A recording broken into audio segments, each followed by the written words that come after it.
Same जैसा कि आज मैंने हाई कोर्ट में पहुंचा हूं, हाई कोर्ट सिंध, तो आज मैंने एफिडेविट वगैरह कर दिए हैं, तो इंशाल्लाह पीर तक हमारी पटिशन दायर हो जाएगी। एक इस फ़र्द के ख़िलाफ़ जो शकूर लाखो है वो माशरे के लिए जो है ये नासूर है, इसने पहले भी हमला कराया था।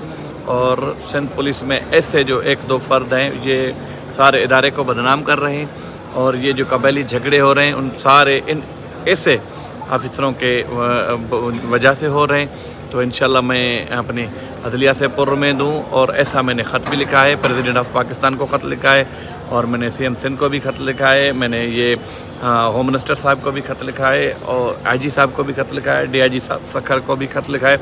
मैं अपना जो प्रेसिडेंट साहब से और अपने पूरे जो होम मिनिस्टर साहब से मैं पुरउम्मीद हूँ, सीएम साहब से, आईजी सिंध से भी पुरउम्मीद हूँ, इंशाल्लाह हमारे साथ इंसाफ होगा।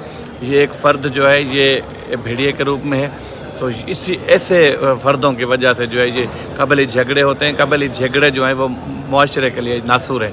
तो आज मैं आया हूँ, इंशाल्लाह हम अपनी जजेस से, अदलिया से भी पुरउम्मीद हैं कि इंशाल्लाह हमें इंसाफ मिलेगा। मेहरबानी।